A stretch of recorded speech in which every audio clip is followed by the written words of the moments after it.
오늘 말씀은 느헤미야 3장 1절에서 7절 말씀입니다. 다 함께 봉독하시겠습니다. 그때 대제사장 엘리야십이 그의 형제 제사장들과 함께 일어나 양문을 건축하여 성별하고 문짝을 달고 또 성벽을 건축하여 한메아 망대에서부터 하나넬 망대까지 성별하였고 그 다음은 여리고 사람들이 건축하였고 또 그 다음은 이므리의 아들 삭굴이 건축하였으며 어무는 하스나의 자손들이 건축하여 그 들보를 얹고 문짝을 달고 자물쇠와 빗장을 갖추었고 그 다음은 학코스의 손자 우리아의 아들 느레못이 중수하였고 그 다음은 무세사벨의 손자 베레게아의 아들 무술람이 중수하였고 그 다음은 바하나의 아들 사독이 중수하였고 그 다음은 드고와 사람들이 중수하였으나 그 귀족들은 그들의 주인들의 공사를 분담하지 아니하였으며 옛 문은 바세아의 아들 요야다와 부소디아의 아들 무술람이 중수하여 그 들보를 얹고 문짝을 달고 자물쇠와 빗장을 갖추었고 그 다음은 기브온 사람 물라디아와 메로노 사람 야돈이 강 서쪽 총독의 관할에 속한 기브온 사람들 및 미스바 사람들과 더불어 중수하였고 아멘. 하나님의 말씀입니다. 자, 오늘은 느헤미야 5번째 시간 동역자들과 함께 기도의 성벽을 쌓으라, 동역자들과 함께 기도의 성벽을 쌓으라라는 제목으로 말씀을 전합니다. 이제 목회자가 되면 이렇게 책들을 많이 읽어야 되는데 특별히 어떤 특정인의 책을 계속 읽는 것은 참 쉽지는 않은데 제가 참 많은 도움을 받게 된 책 중에 하나가 미국의 신학자이면서도 목회자이죠. 랜디 알콘이라는 목사님이 계십니다.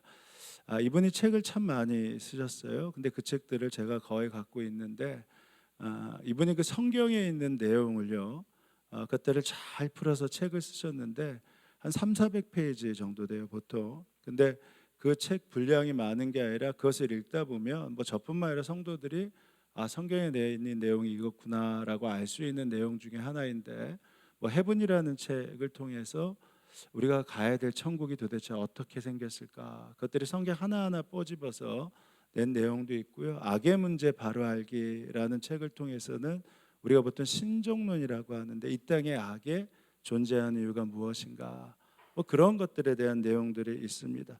또 돈 소유 영혼, 돈 소유 영혼이라는 책을 통해서 우리가 크리스찬으로서 영적으로 이 땅에서 재정에 대한 문제들을 어떻게 관리하면서 살아야 될까, 뭐 그런 내용도 있고요. 특별히 행복이라는 책도 있어요. 크리스찬으로서 가져야 될 행복에 대한 담론들이 여기에 적혀 있는데 그 안에 이런 내용들이 있습니다. 행복이라는 주제를 가지고 아마 어떤 신문에서 독자 투고를 받았던 것 같아요. 근데 그때 15살짜리 소녀가 행복은 이런 것이다 라고 하면서 투고를 했는데, 근데 그 내용이 조금은 좀 마음이 아파요. 이렇게 적혀 있더군요. 행복이란 집에 조금 늦었다고 부모에게 초주금 당하지 않는 것이다. 행복이란 조금 늦었다고 부모에게 초주금 당하지 않는 것이다. 행복이란 나만의 방이 있는 것이다. 행복이란 나를 믿어주는 부모가 있는 것이다. 행복이란 간절히 바라던 전화가 걸려오는 것이다. 행복이란 나도 다른 사람처럼 옷을 잘 입는 것이다. 그러니까 15살짜리 소녀가 생각할 때 행복이란 뭐 이럴 수 있을 것 같아요. 뭐 늦었다고 혼나지 않는 것들, 자기 방에 있는 거, 나를 믿어줄 부모가 있는 거, 또 간절히 바라는 전화도 오고 남들처럼 좋은 옷을 입는 것. 문제는 나에게 이런 행복이 없다는 것이다. 15세의 불행한 소녀가, 이렇게 칼럼에 적혀 있었어요. 근데 며칠 후에 이 동일한 칼럼란의 답신으로 13살짜리 소녀가 내가 생각하는 행복입니다 라고 이렇게 쓴 내용이 있습니다. 근데 내용이 좀 전혀 달라요. 행복이란 걸을 수 있는 것이다. 행복이란 말할 수 있는 것이다. 행복이란 볼 수 있는 것이다. 행복이란 들을 수 있는 것이다. 그러니까 본인이 생각하는 행복은 특별한 게 아니라 내가 걸을 수도 있고 말할 수 있고 그리고 볼 수 있고 그리고 들을 수 있으면 그러면 족한 것이 아니냐. 불행이란 이 모든 것을 다 할 수 있으면서도 자신이 행복하지 않다는 15세 소녀의 편지를 읽는 것이다. 나는 말을 할 수도 있고 볼 수도 있고 들을 수도 있지만 걸을 수가 없다. 15세의 행복한 소녀. 여러분 그렇죠. 이 행복이라는 것도요, 어떤 시각을 갖느냐에 따라서 동일한 상황이 나에게 행복이 될 수도 있고 동일한 상황이 나에게 어둠, 불행도 될 수 있습니다. 이처럼 영원히 산 사람과 죽은 사람에게는요, 동일한 사건을 봤을 때 이것이 불행으로 보일 수도 있고 오히려 이것이 감사로 보일 수 있는 것이죠. 우리가 예수님을 믿는다면 그렇기 때문에, 우리가 동행하신 주님을 고백했다면 그렇기 때문에 세상 사람들과 다른 어떠한 상황에서도 예수님의 시선으로 반응하는 그 시각들을 길러야 됩니다. 이게 우리에게 필요한 훈련이에요. 그러면 이 시선을 어떻게 가질 수 있을까? 이해할 수 없는 상황, 그리고 단절된 상황, 그리고 결핍된 상황에서도 어떻게 우리가 시선을 하나님의 시선으로 바라볼 수 있을까? 어떻게 그 시간을 감사하며 찬송할 수 있을까? 바로 그것은 주의 마음을 분별할 수 있는 눈인데 그것은 다른 데 있지 않습니다. 오직 말씀과 기도가 내 안에 가득 머물러 있어야지만 그 시선을 주님의 시선으로 바꿀 수 있게 되는 것입니다. 그래서 우리가 처음에는 30분 기도하다 보면 이게 잘 모르겠다. 그러다 1시간 기도하면 이건가? 2시간 기도하고 그것을 끊임없이 기도하다 보면요, 내 시선이 바로 하나님의 시선으로 바뀌어져서 동일한 상황을 하나님으로 반응하고 말할 수 있게 되는 것이죠. 세상에서도 이게 동일한 이치인 것 같아요. 왜 농부가 그렇게 늦게까지 일을 하나?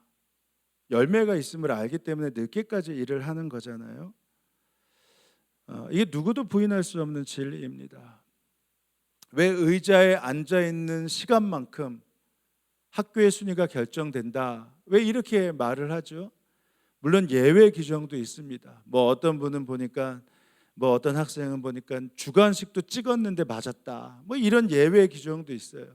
근데 이게 예외거든요. 이게 모두에게 다 보편적으로 해당되는 게 아니기 때문에 보통은 우리 부모들이 뭐라고 해요? 요행을 바랄 수 없기에 의자에 앉아있는 시간, 공부하는 시간을 많이 갖길 원하는 것이죠. 왜냐하면 그래야지 그 열매를 거둘 수 있음을 알기 때문에. 그렇다면 영적인 원리 마찬가지 아니겠습니까? 그러니까 하나님 앞에 꾸준하게 기도하고 하나님 앞에 나아가야지만 그 열매를 거둘 수 있다. 이것은 영적으로 봐도 당연한 원리입니다. 성경에 보면 그래서 이 열매를 거둔, 오랫동안 기도하고 꾸준히 기도해서 열매를 거둔 인물들이 많이 나오는데, 그 중에서 성경을 읽다 보면 처음으로 보게 되는 인물 가운데 하나가 이삭이 아닐까 싶어요. 우리가 이삭에 대한 것들은 잘 알지만 아브라함과 야곱에 비해서는 그렇게 많은 분량을 차지하지 않습니다. 예를 들어서 아브라함은 창세기 12장서부터 25장까지 방대한 분량이 나와 있어요. 그리고 야곱도 28장서부터 37장까지 방대한 분량으로 나와 있습니다. 그러니까 창세기 50장에 이 아브라함과 이 야곱의 분량들이 대부분 나오는데 그 사이에 이삭은요 보통 2-3장밖에 나와 있질 않아요. 근데 제가 봤을 때 이 이삭이요 정말 짧게 기록되어 있지만 믿음이 적은 것도 아닙니다. 오히려 이삭을 보면요, 이 사람은 정말 기도의 거장이에요. 그냥 보통 기도하는 사람이 아닙니다. 정말 대단한 분이거든요. 자, 창세기 25장에 보면 아브라함이 100세에 이삭을 낳죠. 그리고 이삭이 리브가를 아내로 맞이합니다. 근데 여기서부터 이삭에게 특별한 기도가 시작되는데 창세기 25장 21절에 보면 이렇게 기도가 시작돼요. 이삭은 자기 아내 리브가가 임신하지 못함으로 아이를 가지게 해달라고 하나님께 기도했다. 그리고 그 다음에 보면 하나님께서는 이삭의 기도를 들어주시니 리브가가 임신하게 되었다. 그러니까 여기에 딱 표면적으로 보면 이삭이 기도했고 그리고 나서 하나님의 응답으로 리브가를 통해 임신케 하셨다, 이렇게 나옵니다. 근데 도대체 이삭이 기도를 했고 그리고 하나님의 응답으로 리브가를 통해 자녀를 주신 기간이 도대체 어느 정도 될까요? 이 기간이 이삭에게 있어서 아주 특별한 기도의 시간인데, 이렇게 보면 그냥 기도했으니 응답받았다라고 보이는데요.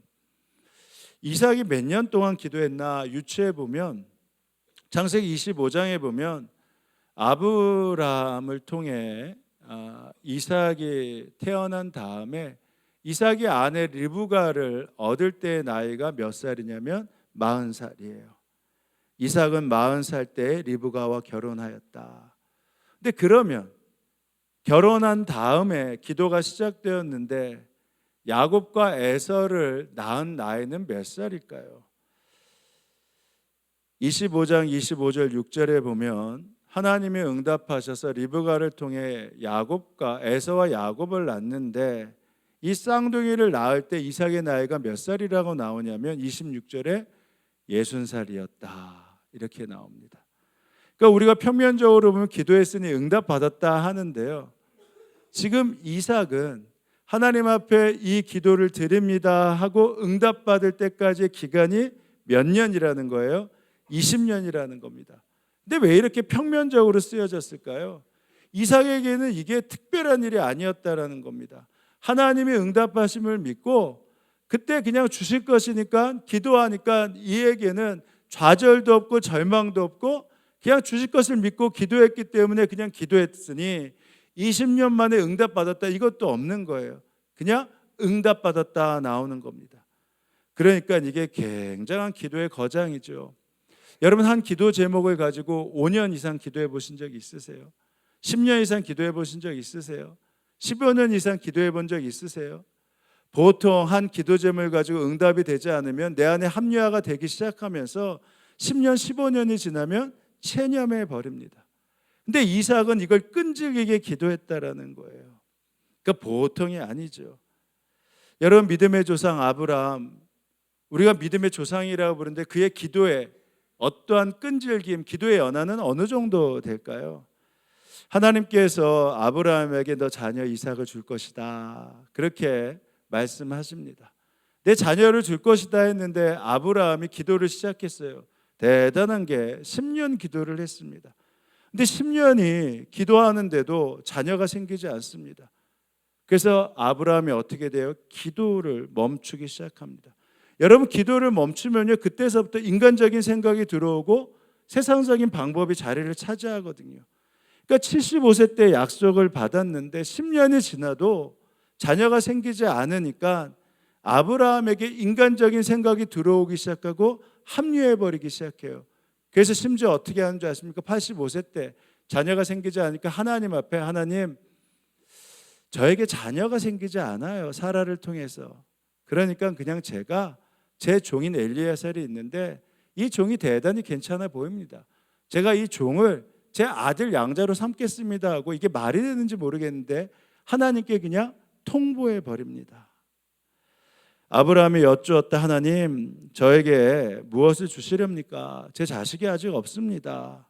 저의 재산을 상속받을 자식이라고는 다메섹 다마스커스의 엘리에셀 뿐입니다. 하나님께서 저에게 자식을 주지 않으셨으니, 그러니까 통보, 이제 저의 집에 있는 종이 저의 상속자가 될 것입니다. 이게 그러니까 10년이 되면 보통 우리의 마음이 이 정도 된다는 거예요. 누구의 기도의 거장이라도 하나님이 말씀하시죠. 아니야, 엘리에셀이 아니고 너 아내 사라를 통해서 다시 자녀가 나을 것이야. 아브라함이 다시 기도를 해요. 그럼 이번에는 기도의 연한이 몇 년 정도 됐을까요? 처음에는 10년이 됐거든요. 근데 이번에도 바로 생길 줄 알았는데 생기지 않으니까 기도를 바꿔버립니다. 근데 그때 기도의 연한이 몇 년이냐면 이번에는 1년이에요. 1년 만에 그냥 포기해버려요. 10년짜리도 생기지 않았는데 다시 응답을 받아서 힘을 내다가 또 생기지 않으니까 이번에는 1년 만에 포기를 해버립니다. 그리고 나서 하가를 통해 낳은 이스마엘을 내 아들이라고 믿고 그냥 살아요. 그러니까 더 이상 하나님께서 말씀하신 것을 마음에 붙잡고 기도를 하지 않은 것이죠. 기도를 하지 않고 이스마엘을 내 아들이라고 삼은 기간이 몇 년인 줄 아십니까? 13년이에요. 이스마엘이 13살 되는 아브라함이 99세 때 그때 하나님이 다시 나타나셔서 아들을 준다 하니까 그때 기도하기 시작합니다. 그러니까 우리가 웬만한 영적인 담대함이나 확신이 없으면요, 기도하다가 이렇게 포기한다니까요. 처음에는 10년을 갖고 기도하다가 그게 안 돼서 다시 힘을 얻고 막 약속을 얻고 하다가 5년 지나면 포기하고요. 그게 점점 짧아져요. 그러니까 어떤 기도를 가지고 끝까지 기도한다. 이삭처럼요, 그냥 하나님이 주실 것을 믿고 20년 동안 담대하게 믿고 다른 곳으로 눈을 돌리지 않고 기도한다. 그러니까 이게 이삭이 대단한 것이죠. 이게 무슨 차이인가? 결국은 기도의 차이예요. 그러니까 기도를 하다 보면요, 처음엔 시선이 바뀌지만 그러다가 다시 하나님께 시선을 돌리면서 다시 기도의 자리로 나아갈 수 있게 되는 것입니다. 그러면 쉬지 않고 기도할 수 있게 되는 힘을 가지고 결국 하나님의 역사와 응답을 받게 되죠. 근데 하나님께서 이 기도하는 저희들에게 혼자 하기에는 너무 힘든 걸 아시니까 어떻게 했냐? 하나님을 믿고 기도에 나아갈 때 반드시 기도의 동역자를 붙여주셨다라는 것입니다. 우리가 포기하지 않고 기도할 수 있도록 기도하기만 시작하면요, 하나님이 기도의 동역자를 내가 알지 못하는 사이에 다 붙여놓으신 것을 보게 돼요. 성경을 보면 모세에게 아론과 훌이 있었기 때문에 그 힘든데 포기하지 않고 기도할 수 있지 않았습니까? 그러니까 기도를 시작하면요, 그 동역자 때문이라도 포기하지 않고 계속 기도를 할 수 있게 됩니다. 오늘 본문이 어떻게 보면 그것을 증명해 볼 수 있는 내용이 아닐까 싶어요. 느헤미야가 성벽을 쌓겠다고 나섭니다.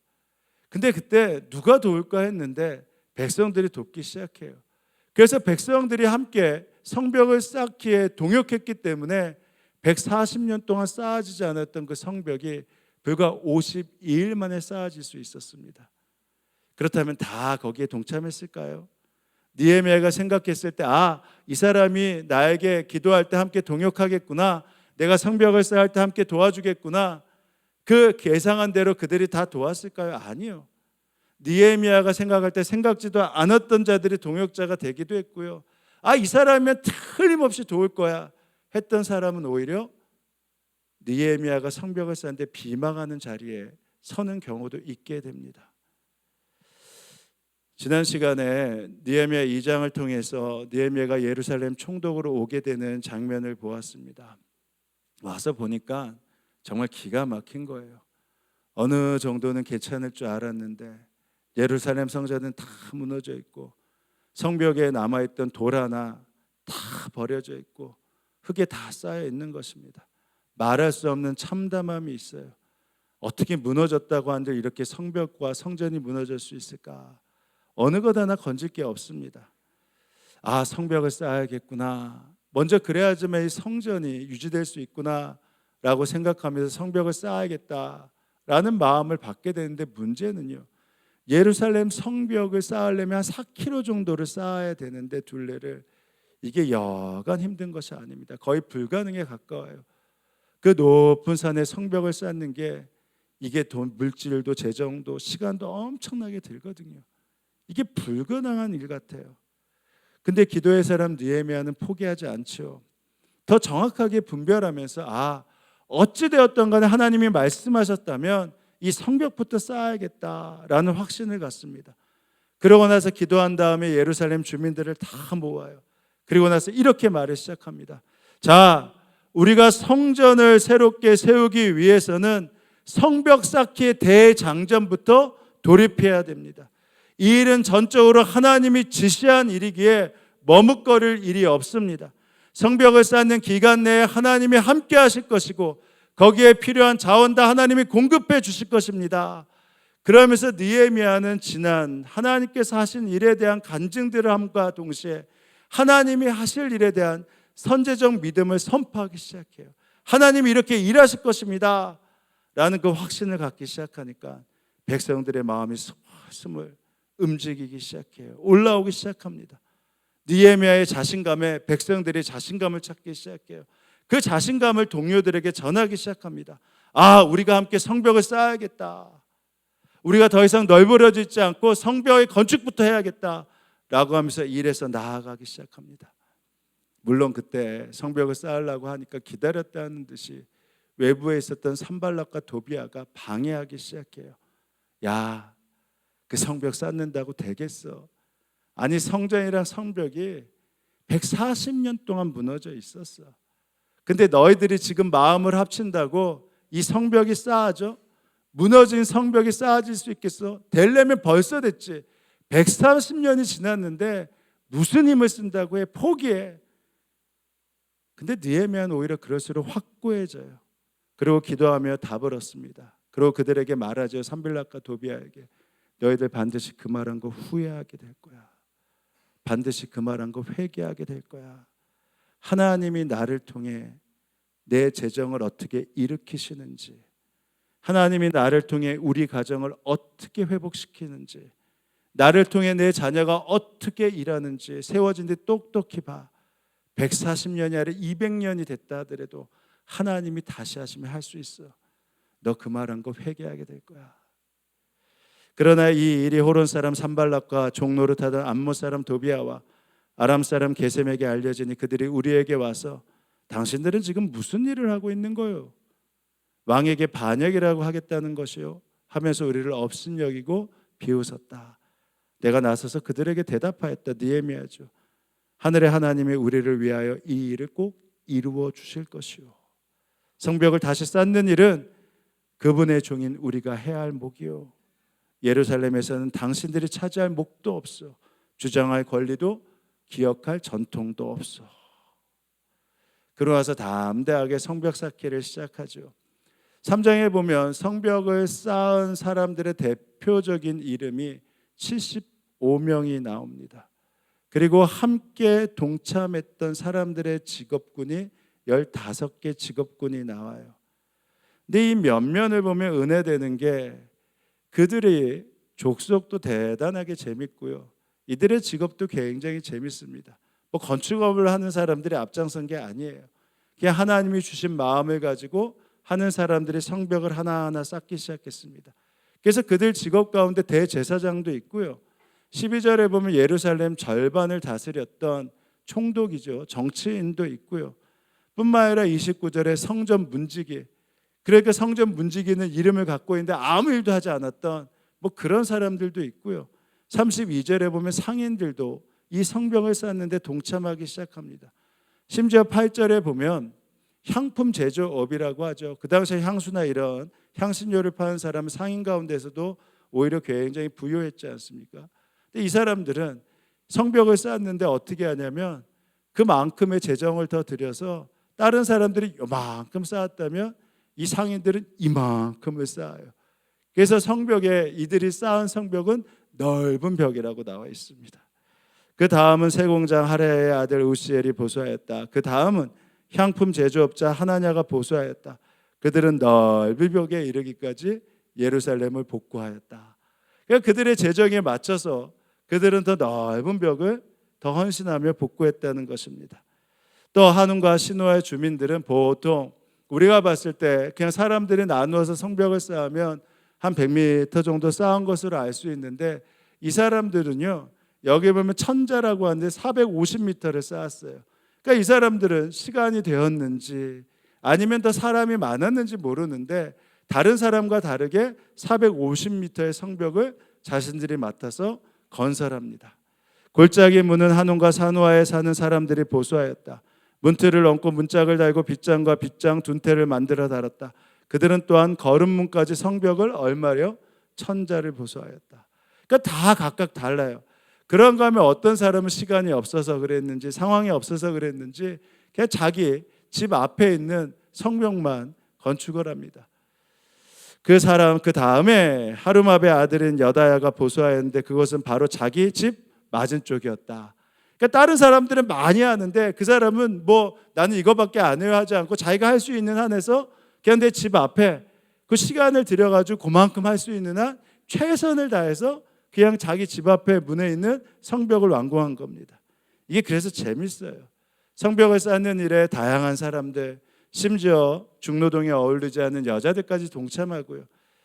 또한 행정구역상 이 유대인들이 아닌 다른 행정구역의 지배를 받는 사람들까지 멀리서 와서 이 성벽을 쌓는 데 돕습니다. 그 사람들을 기브아 사람들이라고 하는데요.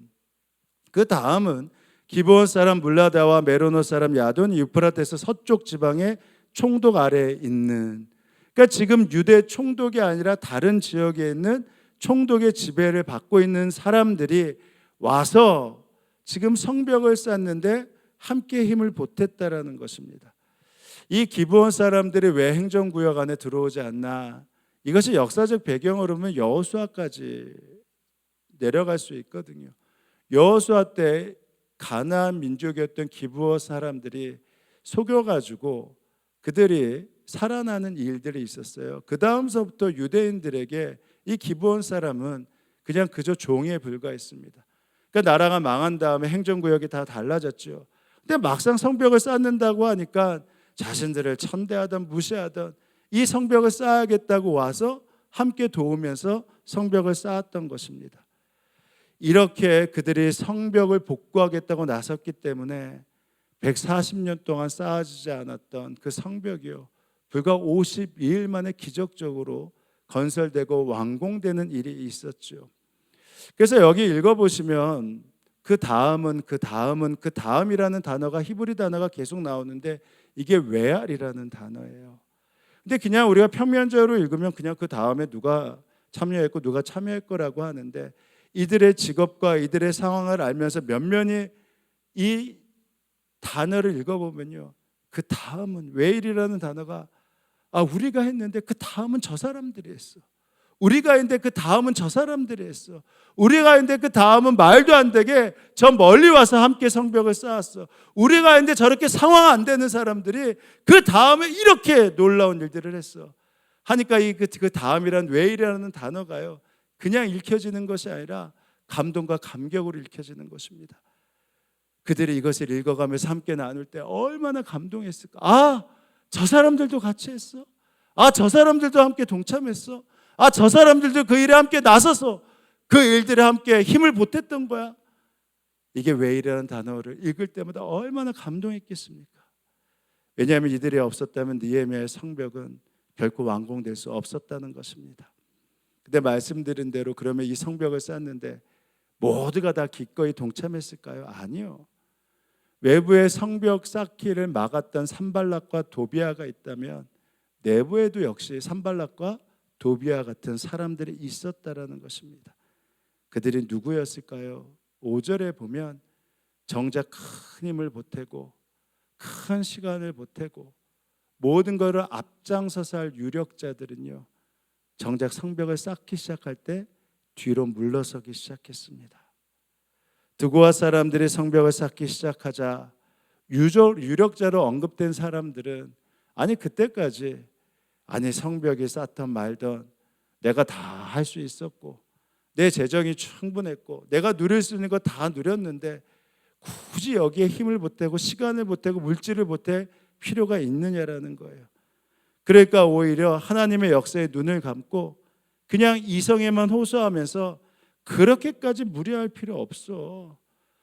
그동안 쌓지 않은 성벽 쌓는다고 우리에게 밥이 나와, 우리에게 떡이 나와, 그냥 이렇게 사는 거야 하면서 반대하고 방관하기 시작합니다. 꼭 그렇게 해야 돼. 이거 불가능해. 다음에 하자. 다음에 다 준비된 다음에 하자.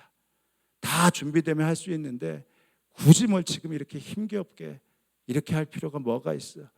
굳이 이 상황에서 하면 봐봐, 산발락과 도비아의 관계도 어려워지고 우리들도 얼마나 힘든데 좀 이성적으로 생각을 해. 정신 차려.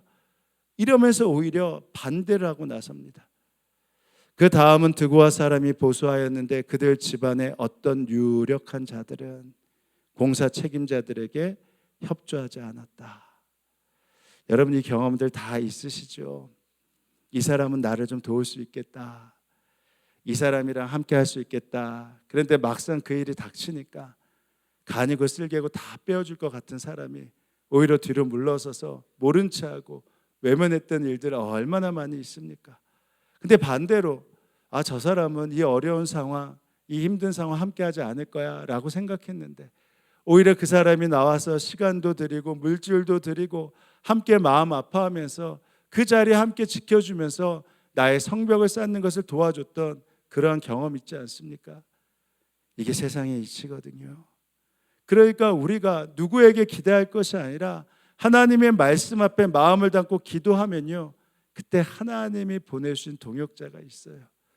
반드시 하나님의 역사함이 있다 말입니다. 먼저 교회에 있을 때이죠. 이런 일이 있었어요. 지금이야 그 교회가 감리교회에서도 가장 건강하고 아름다운 교회가 됐고 자랑스러운 교회가 됐고요. 한국 교회 중에서도 가장 자랑스러운 교회가 됐죠. 근데 제가 부목사로 부임하고 사역을 시작할 때 그 교회가 엄청난 부채가 있었습니다. 그러니까 그 부채 때문에 교회가 넘어가야 될 상황이었어요. 지하 3천서 본당에 골전은 지어졌는데 15년 동안 아무런 공사도 하지 못했습니다. 그러니까 그냥 빈 무덤과 같이 어두운 상황에 있었어요. 그러니까 그냥 그 교회에서는 이 6층 우리 본당만한 곳에서 예배를 드리고 있었죠. 근데 문제가 이 소방법에 예외 규정의 기간이 지났습니다. 그러니까 이 소방법의 예외 규정이 지나면 화재 보험을 들 수가 없게 됐어요. 그러면 화재 보험에 들지 않으면 그 사용이 불가능하게 됩니다. 그래서 별 수 없이 이 본당을 지어야 될 상황이 됐습니다. 근데 당시 담임 목사님이 부임할 때 부채가 100억이었어요. 근데 본당을 짓게 되면 지하 3층서부터 3천석의 본당뿐만 아니라 2층, 1층을 다 완공해야 되기 때문에 얼추 잡아 한 120억 정도의 부채가 더 늘어나게 됩니다. 그러니까 본당을 완공하면 그냥 220억의 부채가 생기는 겁니다. 이게 신문에 나오지 않지, 신문에 나오면요, 이게 엄청난 교회예요.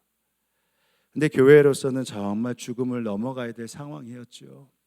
그러니까 어떤 곳에서는 이단에서 더 큰 돈을 주고 이걸 사겠다 하면서 이단이 거기를 여리고성 돕는 것처럼 도는 것처럼 땅밟기 하고 막 가고 그랬었어요.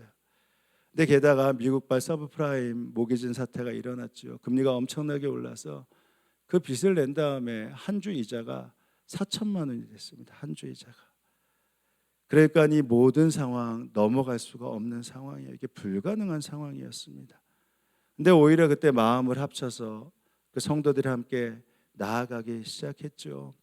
그래서 그 시대에 있던 사람들 가운데 폐물이 있는 사람이 아마도 없어요. 다 그때 때문에 하나님께 바쳐서. 근데 한 번은 어떤 노건사님이 주일이 됐는데 오후에 새마을 금고에서 새마을 금고 봉투에 이 400만 원을 넣고 손을 벌벌 떨면서 이걸 건축원금에 사용해 달라고 오셨어요.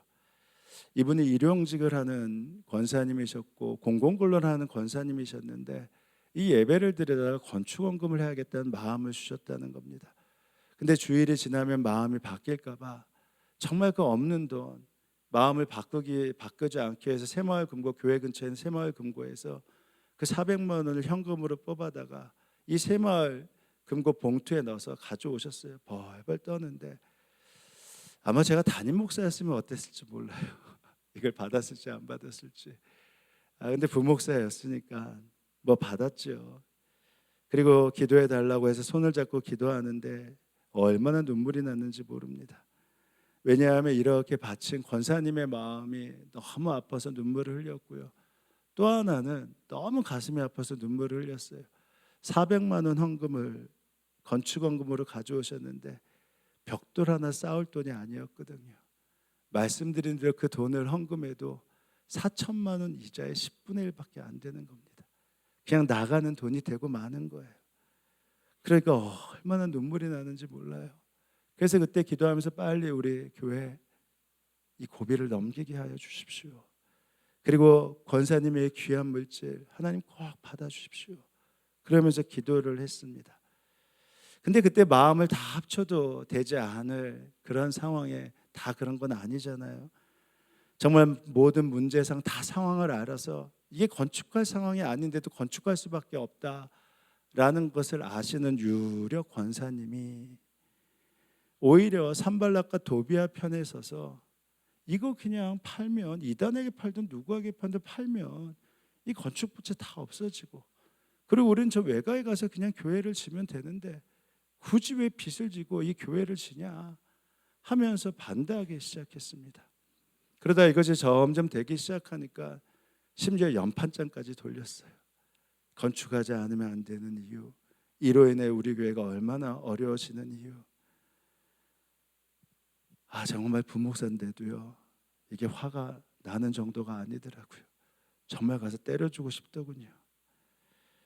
근데 더 화가 났던 것은 절대 본당이 완공될 수 없다 했는데 오히려 부채만 늘어난다고 했었는 그 본당이 정말 그 은혜와 기적으로 완공되기 시작했습니다. 그리고 완공이 됐어요. 정말 감격과 눈물 가운데 기도를 하며 예배를 드렸는데, 그때 본당 봉헌 예배 드릴 때 제가 사회를 봤었어요. 사회. 근데 그때 봉헌 예배를 드린 다음에 그렇게 산발락과 도비아처럼 내부에서 연판장을 돌렸던 권사님이 갑자기 오시더니 본당이 완공될 줄 알았다라고 하면서 내 아들이 결혼을 하는데 이 본당에서 결혼하게 해달라는 겁니다. 근데 그것을 또 들어줬던 목사님이나 기획위원 장로님들이나 제가 정말 놀랐어요. 정말 참 그릇들이 크시구나. 근데 제가 그래서 이런 본문을 읽을 때마다 이 두 분이 너무 생각나지 않겠습니까? 근데 한 20년 지났잖아요. 근데 지금 어떻게 됐을까, 이 두 분들이? 저는 알잖아요. 여러분 어떻게 되었는지 말씀드리지 않아도 지금 그분들이 어떻게 살고 있는지 뻔히 알 수 있는 거 아니겠습니까? 놀라운 것은 하나님께서 그 성전을 위해 동역자가 된 많은 사람들을 통해서, 성벽을 쌓는 기도와 헌신들을 통해서 그 성전을 재건시키셨고, 정말 많은 분들을 불러 모으셨고, 한국에서 가장 건강한 교회, 그리고 예수님이 이끄시는 교회로 그 교회를 든든히 세워주셨습니다. 여러분, 하나님의 역사는 반드시 일어나요. 그래서 하나님이 마음에 주신 것을 품고 기도하기 시작하면 반드시 하나님의 일하심을 우리가 경험할 수 있습니다. 이를 위해서 말씀드린 대로 함께 그 일을 한 동역자들이 있는데요, 보신 것처럼 이 동역자에 대한 고정관념도 다 버리면 됩니다. 저 사람은 기도가 풍부하고 저 사람은 능력이 많고 나와 친분이 있으니 성벽을 같이 쌓아주겠지. 아니요. 인간적인 생각이 들어가지 않도록 하나님께서 오히려 생각지도 않았던 분들이 나의 동역자가 되기 시작합니다. 여기 2절에 보면 이런 구절이 나와요. 그 다음은 여리고 사람이 건축하였고 그 다음은 이무리의 아들 삭골이라고 하는데, 이무리라는 뜻이 뭔지 아십니까? 말이 많다라는 뜻이에요. 그러니까 그 사람한테만 가면 말이 다 퍼지는 거예요. 절대 얘기하지만 그래도 그 사람한테 가면 말만 퍼지는 겁니다. 그러니까 그 사람이 있으면 될 일도 안 돼요. 근데 여기에 보면 그분들마저도 함께 기도의 동역자가 되면서 하나님의 역사를 이루었다는 것이죠. 왜냐하면 이것은요, 하나님의 전적인 역사이기 때문에 하나님이 그 일에 붙여주시고 역사하시는 겁니다. 반드시 하나님의 일하심 우리가 경험할 수 있어요. 저도 지난주에 신촌 24시간 중보의 집에 가서 기도를 하고 왔습니다. 정말 간절하게 기도하는데 그 중보의 기도의 집을 계속 이끌고 계신 안영희 집사님이 기도를 하면서 이런 기도할 마음을 주셨다고 해요. 이 생명을 살리는 일이 너무 소중한데 그를 위해서 먼저 우리 마음에 거룩한 사랑, 하나님의 정결한 사랑이 부어지길 원합니다. 이렇게 말씀을 하시는데 정말 그렇구나. 하나님이 먼저 우리의 마음부터 준비시켜야 하는구나. 그러면서 확신을 받게 되었습니다. 10월 28일 아이 페스티벌 이 행사는요, 단순한 행사가 아니잖아요. 생명을 살리는 일이잖아요. 거기 지나가는 사람들이 이게 토요일 날 몇만 명이 될지 모르지 않습니까? 그들이 부스 하나하나를 보고 지나가서 나중에 언젠가는 내 생명을 버려야겠다, 언젠가는 낙태를 해야겠다, 언젠가는 내 취향에 맞춰 살아야겠다라고 했을 때 아니지, 하나님의 말씀 앞에는 이렇게 사는 것이지 라고 다짐할 수 있는 시간이 된다면 그것처럼 대단한 일이 없잖아요. 근데 이 일은 하나님이 허락하셨으니 이 일을 하나님이 이루신단 말입니다. 놀라운 것은 이 거룩한 생명의 운동에 그래서 이 말씀을 가지고 나아갈 때 하나님이 사람들을 붙여주기 시작하세요. 이게 감독님이 행사를 주관하라고 하셨지, 여기에 대해서 재정과 기도한 모든 행사들은 다 책임지라고 하셨거든요. 근데 감사하게 어느 순간 재정을 책임져 주시는 분도, 어느 순간 기도를 책임져 주시는 분도 다 생기기 시작했습니다. 그래서 하나하나 세워지는 놀라운 일들을 경험해요. 왜냐하면 이것은 전적으로 하나님이 하시는 일이기 때문입니다. 여러분, 그러면 한 가지만 더 기억하셔야 돼요. 그러면 우리가 이 믿음을 다시 쌓고 기도를 쌓을 때 그 동역자들과 함께하기 위해서 어디를 주목하고 어디를 회복해야 되나? 그래야지만 그것을 통해서 믿음이 쌓아지고 성벽이 쌓아지고 기도의 동역자들이 있음을 알게 될 것 아니겠습니까? 그 장소가 어디일까요? 오늘 1절을 보면 알 수 있어요. 그 장소는 바로 양문입니다. 대제사장 엘리야십이 동료 제사장들과 함께 양문을 만들어 하나님께 바치고 문짝을 제자리에 달았으며 한매와 망대와 하나늘 망대까지 성벽을 쌓아서 봉헌하였다. 그러니까 처음에 이들이 성벽을 쌓으면서 봉헌했던 곳이 어디냐면 양문이에요. 양문은 뭐냐? 복잡하지 않습니다. 양이 들어갔다 왔다 갔다 했던 자리가 양문이에요. 근데 이스라엘에서 이 양문은 대단히 중요합니다. 왜냐하면 양문에서 양이 들어와야지만 거기서 예배가 되고 제사를 드릴 수 있거든요. 이 양문이 닫혀 있지 않으면 어떤 것도 할 수가 없어요. 그래서 이들이 성벽을 쌓으면서 처음 먼저 다시 수축하고 회복했던 것이 이들이 건축할 수 있기 위해서 만들었던 자리가 어디냐면 바로 양문, 예배의 자리라는 것입니다. 그러니까 예배의 자리가 회복돼야지만 그 자리에서 우리의 믿음의 기도가 계속해서 쌓아질 수 있고, 그리고 그럴 때 함께 예배의 자리에서 마음을 주신 분들이 함께 동역자가 되어서 그 일을 감당할 수 있게 되는 것입니다. 그래서 누군가 말하더군요. 예배의 회복이 기도 응답의 시작이며 마침이다. 자, 이제 말씀을 마칩니다. 여러분, 언제까지 머뭇거리고 계실 겁니까? 언제까지 응답이 바로 앞에 있는데 이제 더 이상 안 되겠다고 포기하시겠습니까? 19년 애쓰셨습니다. 근데 19년에도 소용 하나도 없어요. 하나님이 약속하신 20년까지 가야지만 그때 그 응답이 있는 것입니다. 근데 그때 꾸준하게 기도하기 시작하면요, 그때 옆에 동역자들이 그래, 조금 더 힘을 내, 조금 더 힘을 내 하면서 그 자리로 나아갈 수 있는 것이죠. 그러니까 기도 통장 적극 활용해 보세요.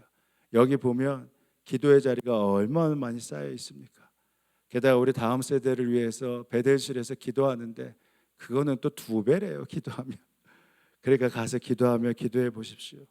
예배의 자리를 회복하기 시작하면요, 여러분 회복돼요. 내 믿음이 회복되고 내 기도가 회복되고 내 동역자가 회복됩니다. 바로 그때 하나님의 역사를 여러분이 경험할 수 있게 됩니다. 그 은혜와 약속이 여러분의 삶과 여러분의 가정 가운데 함께하길 주의 이름으로 축원합니다.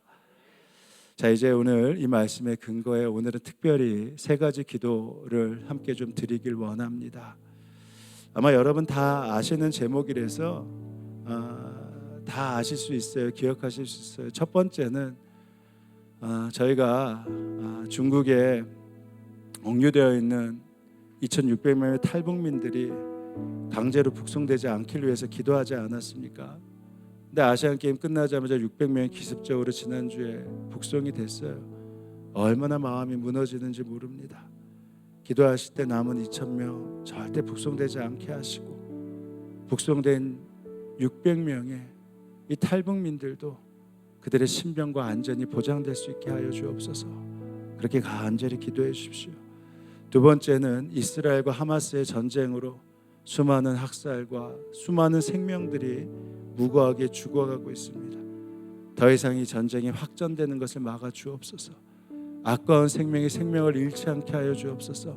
근데 바라기는 바로 이 전쟁 앞에서 마지막 때임을 우리가 보게 됩니다. 이 전쟁을 놓고 기도할 때마다 주님, 제 마음의 거룩함과 정결, 회개함이 회복되게 하여 주옵소서. 이 전쟁을 놓고 기도할 때마다 그 마음을 달라고 기도하십시오. 마지막에 3번째 10월 28일 이 라이프 페스티벌을 위해서 기도해 주시길 바랍니다. 생명이 살아나야 돼요. 우리가 지나가는 사람에게 그 한마디를 통해 생명이 살아난다면 이처럼 꿈과 같은 일이 어디 있겠습니까? 주님, 그 행사를 통해 생명이 살아나게 하시고 생명이 보존되게 하시고 생명의 역사가 일어나게 하여 주옵소서. 우리의 이름도 드러나지 않고 우리의 시간도 드러나지 않지만 하나님이 역사하여 주옵소서. 그렇게 함께 이 세 가지 제목을 놓고 기도하는 시간을 갖겠습니다. 기도하시겠습니다. 하나님 아버지, 이 시간 함께 하시는 하나님의 은혜가 있길 원합니다. 주의 생명의 은혜와 역사들이 나타나길 원합니다. 아버지 하나님, 살리시옵소서. 중국에 억류된 2,600명의 탈북민들 가운데 600명이 다시 북송되었습니다. 그들의 신변과 안전을 지켜주시고 더 이상 북송되는 일이 없도록 막아주시옵소서. 하나님 아버지, 막으시옵소서. 하나님 막으시옵소서. 전쟁 가운데 수명 주님 아버지 생명이 죽어가지 않게 하시고 아버지의 일 때문에 우리의 마지막 때 눈과 귀를 열어주셔서 하나님 앞에 온전히 설 수 있는 회개와 정결함이 부어질 수 있도록 아버지 함께하여 주옵소서. 주님 아버지의 라이프 페스티벌을 통해서 생명 존중의 문화가 확산되길 원합니다. 아버지 하나님, 누군가가 생명을 버리고자 할 때, 누군가는 내 자녀를 버리고자 할 때 아버지 이 시간을 통해서 다시 한번 돌이키게 하시고 생명이 살아나게 하시고 역사함이 나타날 수 있도록 아버지 하나님 함께하여 주옵소서. 사랑하는 주님, 우리가 회개하고 주님을 믿을 때 그 십자가로 우리를 구원해 주시고 영생의 축복을 허락해 주심 참으로 감사합니다. 주님, 우리가 기도할 때마다 주님의 일을 기대하며 담대히 순종해 보겠다는 마음의 결단도 주시고 그 일하심에 담대히 나아갈 수 있도록 주님 함께 하셨사오니 이제 이 일을 감당할 때 기도의 성벽을 쌓아 올리는 함께하는 동역자들 붙여주심에 감사하며 그 일을 힘있게 나아갈 수 있도록 주님 함께하여 주옵소서. 그리하여 바라웃기는 동역자들과 함께 기도케 하실 때 무너진 성벽이 재건되는 놀라운 일을 경험케 하시고 이를 위해 양문을 먼저 회복하는 은혜도 허락하여 주옵소서. 주님, 오늘도 당신의 뜻대로 북한을 위해 기도합니다. 2,600명의 탈북민들이 강제로 북송되지 않는다는 소식을 들어 참으로 감사했는데 지난주에 600명이 북송되었다는 가슴 무너지는 소리를 들었습니다. 주님, 이들의 신변에 안전이 보장되게 하시고 이제 강제로 북송되지 않도록 주님 막아 주옵소서. 이스라엘과 하마스의 전쟁으로 더 이상 무고한 생명이 학살되고 죽어가는 일이 없게 하시고 우리에게도 이 전쟁을 통해 마지막 때를 알 수 있는 눈과 귀를 열어주셔서 주님 앞에 온전히 설 수 있는 회개와 정결함을 부어 주옵소서. 10월 28일 생명을 살리는 이 라이프 페스티벌에 우리를 사용하여 주옵소서. 신촌교회라는 이름을 복원시켜 주시고 이 일에 앞장서게 하셨사오니 비록 우리 교회도 섬기는 우리도 드러나는 일이 없지만 주님의 마음에 새겨주셔서 특별히 우리 다음 세대가 우리로 인하여 큰 은혜와 복을 받을 수 있도록 역사하여 주옵소서. 우리 선교사님들을 기억하여 주시고 병원 가운데 있는 성도들에게 은총을 베풀어 주시고 넘어진 자 예수의 이름으로 일어나 걷게 하여 주옵소서. 오늘도 주님께 감사하여 허락하신 것의 일부를 떼어 봉헌합니다. 하나님, 우리의 감사와 사랑을 받아주시고 넘치는 축복으로 더하여 주옵소서. 감사드리며 예수님의 이름으로 기도합니다. 아멘. 우리 다 함께 일어나십니다. 일어나셔서 옆에 분들과 함께 믿음으로 이렇게 인사하시는데 이렇게 인사합니다. 당신이 나의 동역자 되어주심에 감사합니다. 이렇게 인사하시겠습니다. 한 번 더 인사할까요? 하나님의 역사를 함께 일구어 갑시다 하고 인사하시겠습니다. 자, 이제 우리 하나님 앞에 찬양하며 나아갑니다. 나는 기도를 쉬는 죄를 범치 않으리.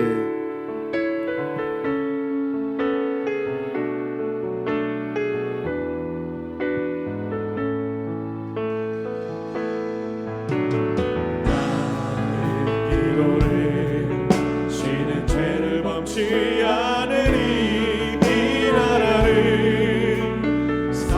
하기에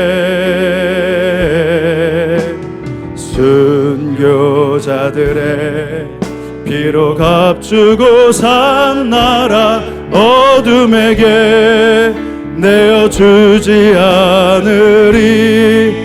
나의 기도가 이 나라 살릴 수 있다면 나는 결코 이 기도를 쉬는 죄를 범치 않으리.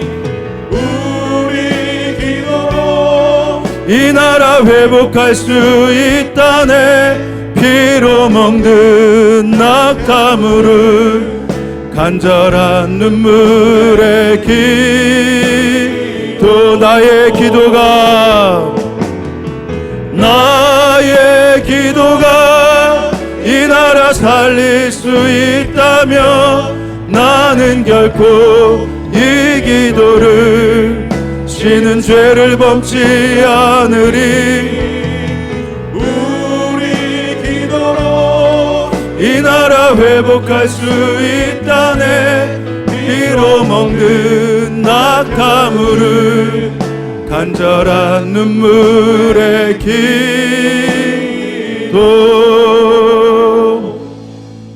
지금은 성부 성자 성령 삼위일체 하나님의 은혜와 역사가 이 예배에 함께한 성도들 머리머리 가운데, 그들의 일터와 가정 가운데 지금으로부터 영원히 함께하옵시기를 간절히 축원하옵나이다.